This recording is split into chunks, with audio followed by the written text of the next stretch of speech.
This show is produced by the Hartman Media Company. For more information and links to all our great podcasts, visit hartmanmedia.com. Welcome to the AIPIS show for accredited income property investment specialists and those who aspire to be. If you're a real estate, mortgage, or financial professional, this is the place for you. We'll explore innovative investment analysis, sales, marketing, and income-generating strategies for the most historically proven wealth creator, income property. Learn from the experts as they show you how to build a better business and a better life. The Rebel Capitalist Show, Episode 6. Today we've got Jason Hartman, the real estate expert, and we are going to talk about something that's extremely important to your investment portfolio, and that is how to properly measure risk. Let's dive right into the episode. All right, guys, welcome to the Rebel Capitalist Show. We've got my good buddy Jason Hartman here. If you haven't listened to any of our videos in the past, I don't know what you're doing, because if you're interested in making money at all, this is the guy to go to. He's got the most popular podcast for real estate investing in the United States, the Creating Wealth Show. My buddy, Jason Hartman, thanks for being here.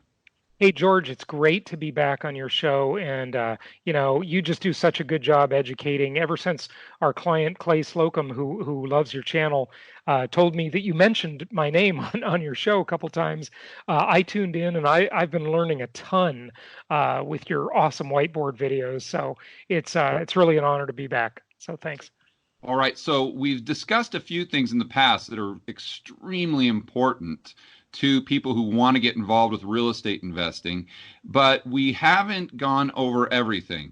And one of the main things that you discuss that is so incredibly valuable is how to assess risk. Yes. So today I really want to focus on that, and I think you've got a PowerPoint presentation for us. Is that correct?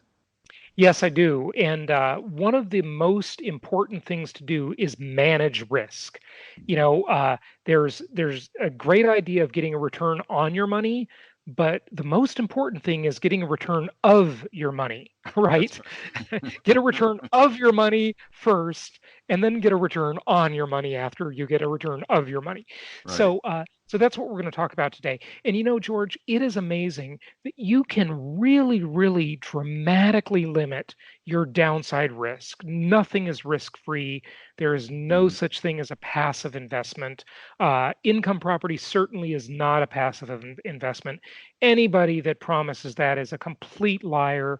They should be drawn and quartered because they're lying. Okay, they're just totally lying. All right, maybe not drawn and quartered, but put in jail. How's that sound? Yeah, no such thing as a passive investment. In fact, of course, an S&P index fund is not a passive investment. Right. A mutual fund is not a passive investment. If you're investing in stocks, bonds, mutual funds, you better get educated. You better pay attention because the market is dynamic. It's always changing. There's always stuff going on. And you cannot afford, if you want to get a return of your principal and certainly a return on your principal, you better pay attention and be educated. Yeah. Interestingly, and I'm sure your viewers and listeners would agree with this, but by and large, most people in the general public would not. I would assert that even a bank account is not a passive investment. Now, of course, you'll get eaten alive by taxes and inflation because the tiny little bit of interest you're going to get on that money, you're going to be taxed on that. And then, of course, it's the hidden tax is inflation, and that your principal value of your investment in the bank account, even a savings account, is going to be destroyed by inflation. Yeah, right? We got negative real rates. Everyone thinks that Japan and Europe have negative rates, so we've got them too. It's just they're just not nominal; they're real. Right. Absolutely. Absolutely. So there's no such thing as a passive investment. We want to get a return on our principal and then a return of our principal too, of course. And after 19 years in the real estate business, I discovered a secret on how people can almost eliminate their downside risk on a real estate deal. And I just want to share that with your audience today. So let's dive in and take a look at that. I call this the Hartman Risk Evaluator. Cool. And basically, what it consists of, George, is most people have heard of the LTV ratio. Right. LTV means loan to value ratio. And that just says that, if you're putting 20% down and you're getting an 80% loan, then your loan to value ratio is 80%, right, of the value, right? That's LTV. Now, I invented another ratio, and I call that ratio the LTI ratio. And that is the land to improvement ratio. Remember, whenever we buy a property, we're really buying two things. There are two major components. One is land, and the other is the improvement, or the house, or the apartment building, or the retail building, or the office building, or the industrial building sitting on that land. That's the improvement, okay? Right. And we certainly don't recommend raw land as an investment because that's highly speculative. It produces no income. That would be just like a non-dividend paying stock or precious metals. A single level strategy, a one-dimensional strategy, which is just buy low, sell high. That's it. That's the whole strategy.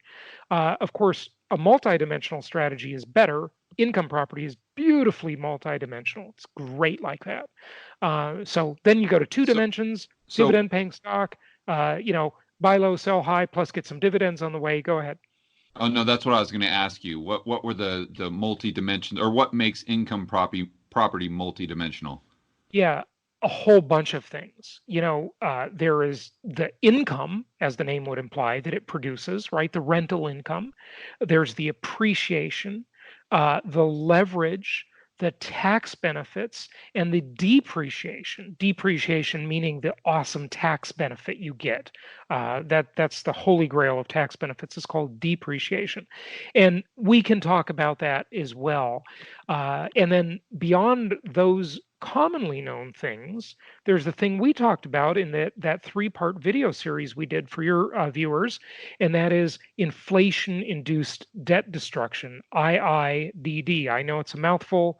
Inflation-induced debt destruction. Okay, so let me just tell you this story of how this came about. And this is not an invention; it's a discovery. And I discovered this after 19 years in the real estate business and 18 years as a real estate investor, right? 19 years as a broker, 18 years as an investor. And here's what it was. Here's what happened. I bought my first out-of-state property. I lived in Southern California at the time, and I, thought it's a big world. The world is my oyster. I was looking at investing internationally. I was looking at investing nationwide. I had been through a couple of recessions in Southern California. I was getting older. I was getting more conservative. I didn't want to do that again. So I thought, well, the old saying in real estate is that all real estate is local. All real estate is local. So I wanted to diversify. I wanted to take the best asset class, income property, but diversify geographically. Okay.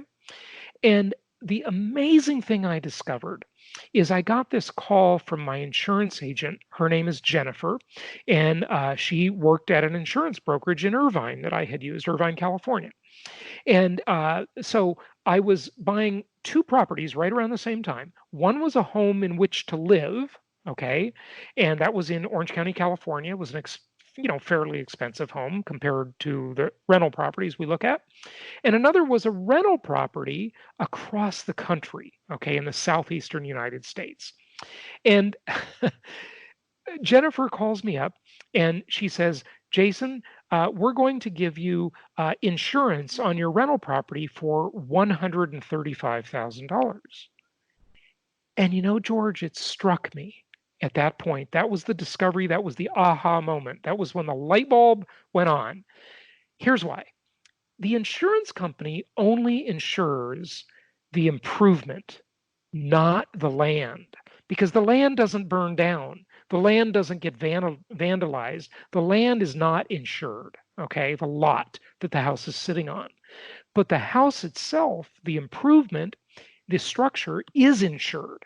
And so what Jennifer was telling me then is that the insurance company believed that if that house burnt to the ground, the replacement cost of that house would be $135,000. Right. Got it. This was the aha moment. Why? Because of the price I had paid for that house. So I'll show you. We're going to get back to this in just a moment. Okay, so if you're looking at the screen now, you see these two component parts when you buy a property: land value, improvement value. Okay, right. The improvement value consists of the cost to build the house or the apartment or the office building or whatever. I'm just using a house as the example, right, plus the builder's profit. When the builder can't make a profit, George, they're not going to build the house anymore, right? They're going to finish out their inventory if they can afford to. This is what happens when you go into a cycle and go into a recession, and then they're going to just stop building because the machine doesn't work anymore, right? So they've got to make that work. Now, let's look at some of the factors that increase improvement value, right? What influences improvement value? What drives the value of that house sitting on the land? Okay, environmentalism and building restrictions. That increases improvement value. Why is that? Well, it's because if the government makes it very hard to construct new homes, then homes that are already built increase in value. We've certainly seen this in my former home state where I lived most of my life, the Socialist Republic of California. Okay. and California is quite a disaster, actually. Last year, they did 3 things that are just going to kill them. I mean, economically. They are chasing people out of the state. They did rent control. They did this new sort of draconian data privacy law, which, listen, I'll be the first to agree that, we need to keep some of these tech companies in check, right? But the reality is that's hard to comply with. It's expensive. It's going to chase a lot of businesses out of the state, I think. And then they did AB 5, which was the gig economy bill that basically it sort of arose out of the Lyft and the Uber debate, right? The ride sharing companies, where all of the Democrats in their misguided ideas decided that, all these drivers for Uber and Lyft, it's not fair to make them independent contractors. They should be employees and have all kinds of employee benefits. So guess what that's going to do? It's going to make supply go down, and it's going to increase cost, right? Obviously, that's what happens every time. And now all of these workers that the liberals said they were going to help are now picketing, and they're very upset because they don't have enough work. And all the people that work on, these sites like Upwork and, these different sites as contractors in the gig economy, nobody wants to hire them anymore. They're all getting their contracts canceled if they're in California. So it's crazy. And you gotta have a side hustle in California just to get by. Yeah, totally. Especially in LA. And it's just, and also I think what's amazing to me, I don't want to get off on too much of a tangent, but it's amazing to me that these politicians think that, it's a big company, it's Uber, so they've got to just be printing money hand over fist. They got to have a money tree in the back of the yard. So is Lyft. I mean, they haven't made a profit. Money. Yeah. Losing money. In the last quarter, they lost $4.5 billion in one quarter. In one quarter. How do you incinerate that much money? And so now they've got this on top of these billion-dollar losses that they have quarter after quarter after quarter. I mean, they're in deep trouble. But anyway, I don't want to get on a tangent. This stuff is just epically stupid, right? It's a mess. But so there's an old riddle. What do you call a developer?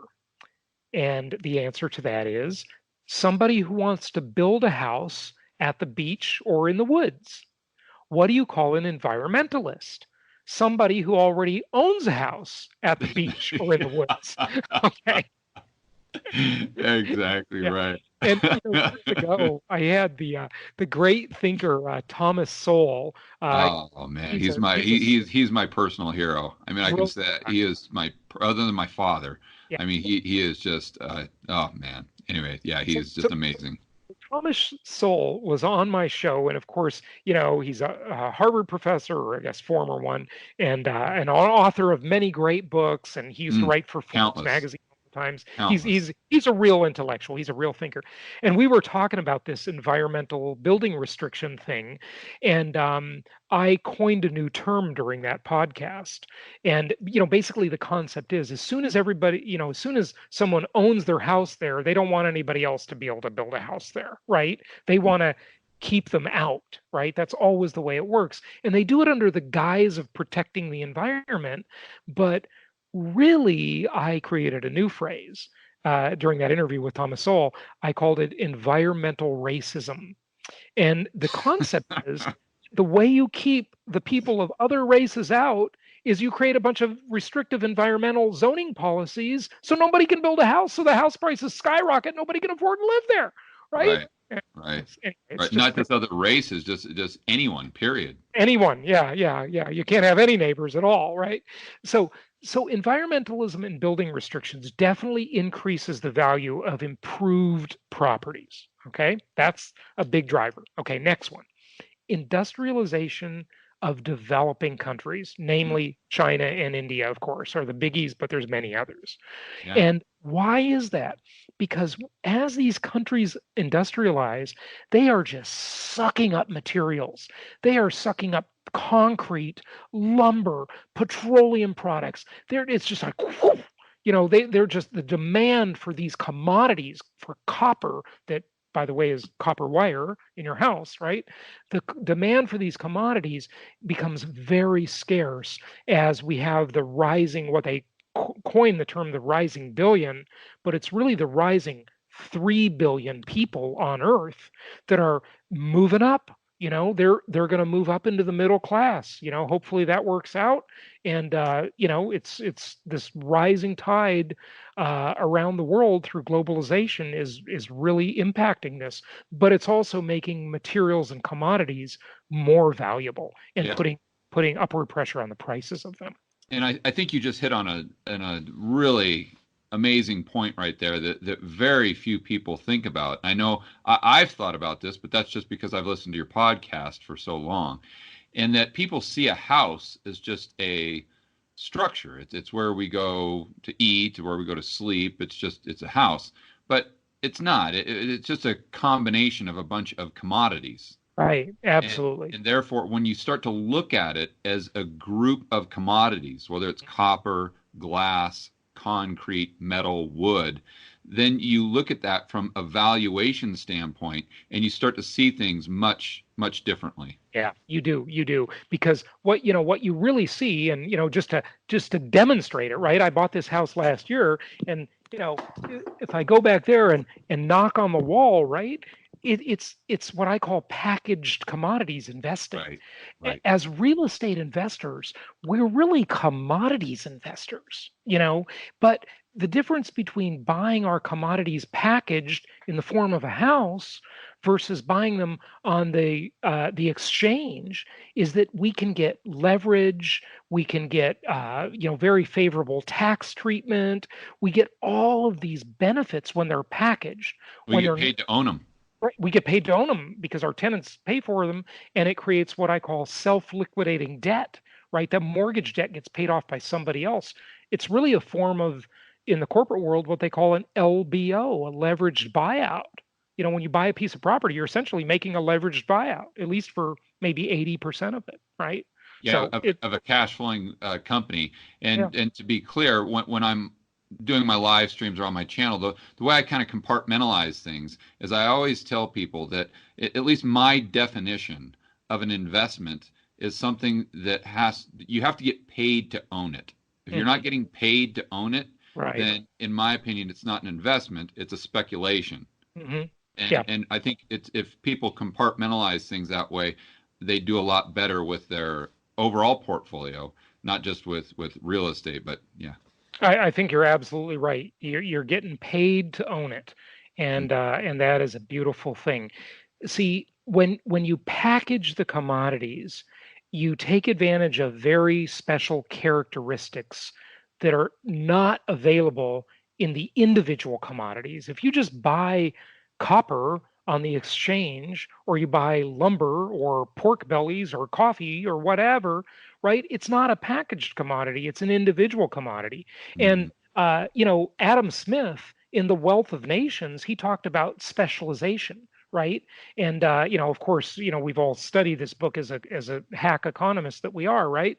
Or at least I'll speak for myself. I'm a hack economist. You're a That professional. makes two of us. Okay. You're a professional. But, we look at the specialization of labor. Right. And we know that, when you make something that's a specialized item, it's way more valuable than it is as an unspecialized item. And I think actually, if I remember correctly, in that book he uses the example of a big piece of iron or something, and then he talks about, well, you could make it into this, make it into that, but if you make it into little needles, little pins, it's worth a fortune, right? That same piece of iron, right? Because it has the well, in that sense, it's sort of like the unpackaging, but it becomes a specialized thing, right?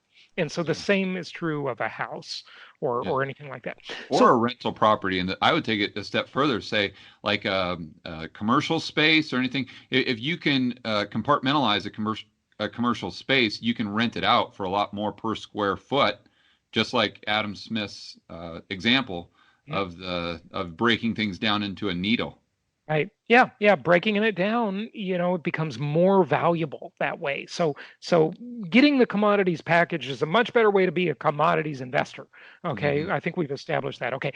Let's look at these ingredients of a house, just a few of them. Okay. The raw materials cost. That influences the cost of the improvement. In 2004, and this is kind of a good year to pick because as housing prices were just skyrocketing right before the Great Recession, and inflation, they were telling us, was only 3.3%. How Is do you? that Yeah, right. Is that the CPI or is that the actual broken down raw material cost No, number? that's the CPI number. That's okay. Yeah. So that's what they were telling us was inflation. I mean, it could have been core rate versus CPI, but I think it's CPI. Okay, as I recall. But look at this. Oh The wow. price of steel and iron went up 34% in the same year, more than 10 Jeez. times the rate of stated inflation. Mm, Okay, lumber was up 17%. The prices of wallboard, 20% increase when they mm. told us inflation was only 3.3%. Are you kidding me? This is, Wow. it's so misstated. It's Yeah. absolutely ridiculous, And right? just in connecting the dots for the viewers, guys, if you're watching this, the reason Jason has all these listed out is because that's the materials that you need to actually build a home. Right. Yeah. So if And you all need more those than that. materials are going up, going back to the builder and his profit or her profit, then this is going to force them to sell these homes that they're building at a higher price in order to make a profit. That means Yeah. if you already own a home, then it's going, if you can't have any more supply come online, then that's, if there's more demand through population then or through excess liquidity, then that's most likely going to bring up the value of your home. Right. And what's interesting about what you just said is that I remember I was doing a speaking engagement in Phoenix, and it was right around 2004 or five. Um, and I had a heckler. I've had like two hecklers in my life in the audience, and this guy just thought he knew everything. He was so smart, and he was going to outwit me, right? And heckle me there in front of the audience. And so he brought up, we were talking about the Houston market, and many of our investors, including myself, have made a great amount of money in the Houston market. It's been awesome. And we've been involved in hundreds of transactions in Houston, Dallas, Austin, and a little bit in San Antonio too, and then in North Carolina, Indianapolis, many other markets, right? But he kept saying, well, you're telling people to invest in Houston, but Houston has like really lax zoning laws. They have very little restriction on, and builders can just keep building. And I said, so what? I don't care. I'm not that concerned about the cost of the land. When land is cheap, I think that's great. I want to be the commodities investor, and I'm going to show you why in a minute. Yeah. But that'll come back in just a moment. Okay, so let's go on. And Okay. on that point too, and this is what I tell people, and I want to emphasize that when you're looking at an income property, I think it's, and correct me if I'm wrong, but when I do it, I don't look at it, I don't take it from the starting point of, do I think the value or the price is going to go up or down? I look at it as though I'm buying a stream of cash flow. Right. You're a yield investor. Cheap or is it not? And Right. then, okay, we can talk about if the price goes up or down, but I don't really care about the price too much because I'm not looking to sell it tomorrow.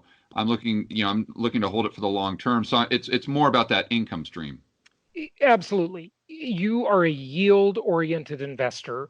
And really, I think both of our philosophies, even though we're using a different asset class, very much mirror the philosophical beliefs of what many think is the world's greatest investor, Warren Buffett. Okay, I totally agree. Yep. It's value investing.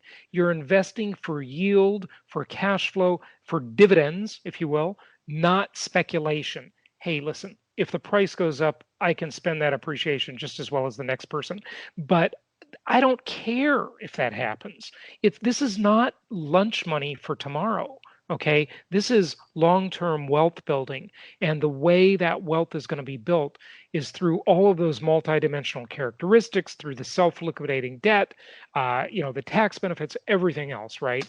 And look, we all know a lot of people who have become very wealthy owning income property, yet we probably know one or maybe no people that have become very wealthy buying stocks, if they're starting in the same place, right? It's obvious that this is the greatest asset class. Now let's just reduce our risk when we invest in it, okay? Okay, so the other thing, labor cost, right? Right. The cost of labor definitely increasing, and that's a huge thing. Do you know, I was just watching a video for The Economist magazine on their YouTube channel, and they said that the average age of a construction worker in, I don't know if it was Europe in general or one of the European countries, the average age of a construction worker in Europe or one of the countries is 48 years old. Wow. That is shocking to me. Yeah. I can't believe it. It was in Germany. I think it was Germany they were talking about. And it just goes to show you that there is just a massive shortage of this kind of labor. Now, I have seen all those cool little videos floating around Facebook, just like maybe some of you have, about the 3D printed houses and about, new materials and this and that and living in a little pod. And listen, I hope all that happens. But so far, it just seems like a fantasy. Like, I don't know any 3D printed houses anywhere. And they still take materials to build. Now, I've also seen, George, the articles on Business Insider in the Wall Street Journal about how you can buy a house on Amazon.com for $19,000. So I looked, and by golly, there are houses on Amazon for $19,000. Go check it out. But I called that company, and I called a couple of those other companies with those houses. First of all, they're just a kit for the walls. They don't include any plumbing, any engineering, any HVAC, any appliances. Of course, they don't include land. And I asked, I totally grilled this one woman who was talking to me. I mean, in a nice way, but I just kept asking until I got the answer to my question about how much does it cost to actually live in one of these houses. If I want to really build one, I mean, there's all kinds of lots available for single family homes in Florida.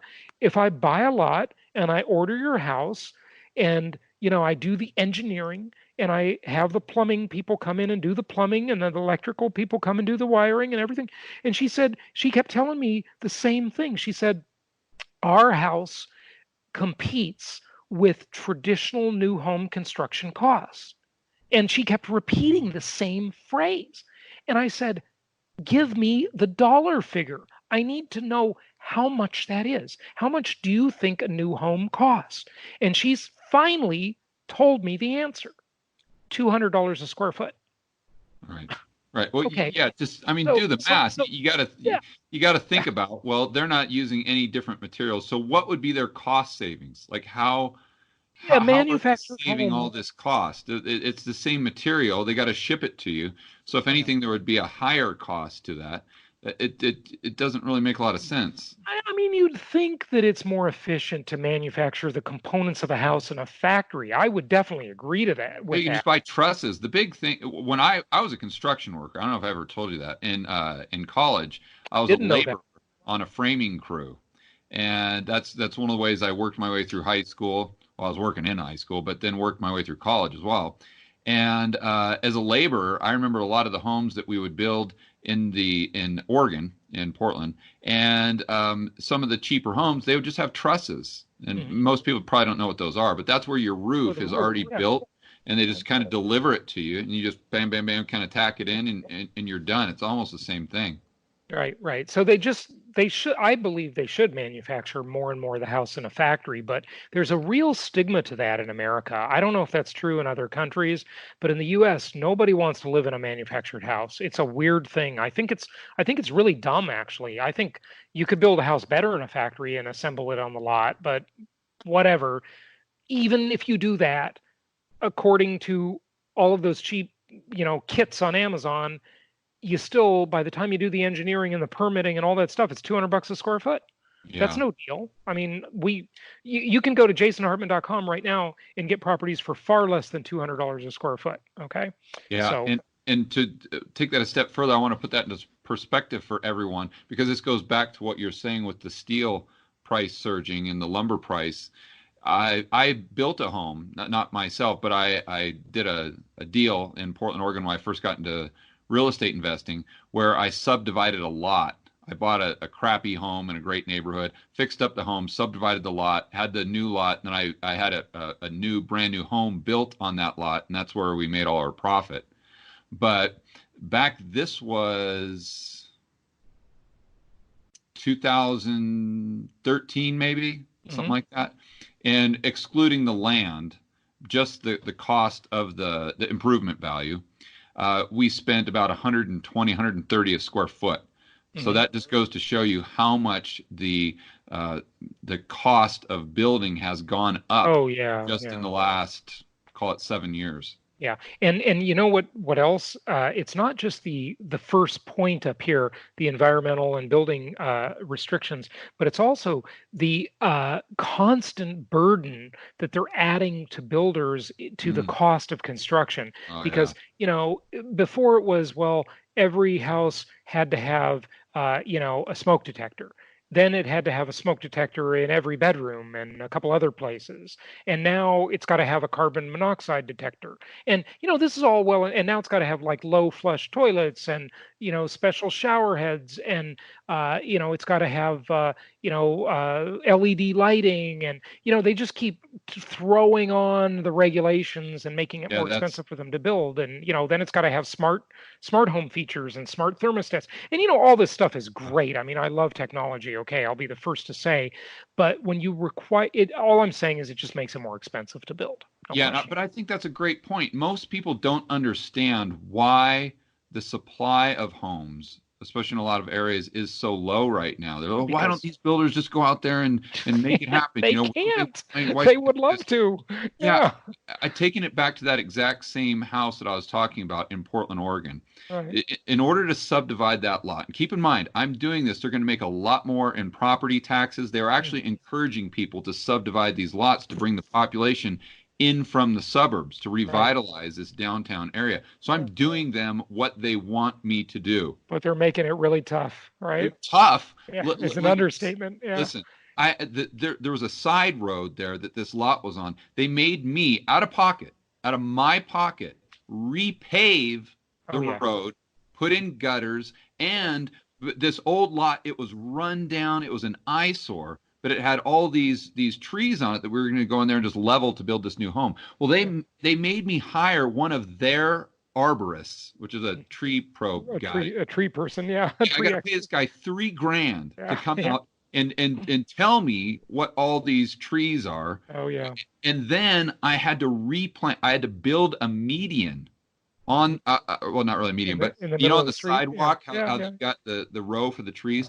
I had to build that into the sidewalk. And then they told me the trees that I had to plant and the specific like types in order to make up for the trees that I knocked down on the lot where I built a new house that made the neighborhood 10 times better. I mean, all the regulation, it just got more and more and more and more to the point where it took me a year of meeting with them and probably $25,000 out of pocket just to do them a favor.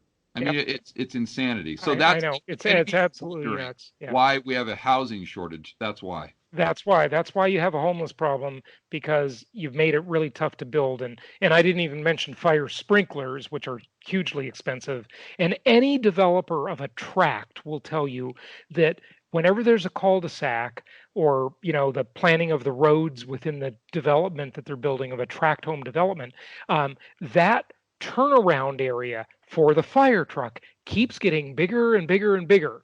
Somehow, you know, I don't know, these fire trucks must be just bigger and bigger now and need a bigger turning radius, because every developer will tell you it's just become ridiculous. You know, it's the burden is so insane. So look, all of this is increasing the cost. And then the last one that I put on there, of course, is the cost of energy, right? Energy is probably the world's most valuable commodity of all, potentially, right? Or energy or land, I guess, one or the other, or maybe water's in there too, you know, but energy costs definitely increase the cost of construction, right? Because energy is in everything. It's, you know, everything is energy. This will be continued on the next episode. Thank you for listening and happy investing. Thank you so much for listening. Please be sure to subscribe so that you don't miss any episodes. Be sure to check out the show's specific website and our general website, hartmanmedia.com, for appropriate disclaimers and terms of service. Remember that guest opinions are their own, and if you require specific legal or tax advice or advice in any other specialized area, please consult an appropriate professional. And we also very much appreciate you reviewing the show. Please go to iTunes or Stitcher Radio or whatever platform you're using and write a review for the show. We would very much appreciate that. And be sure to make it official and subscribe so you do not miss any episodes. We look forward to seeing you on the next episode.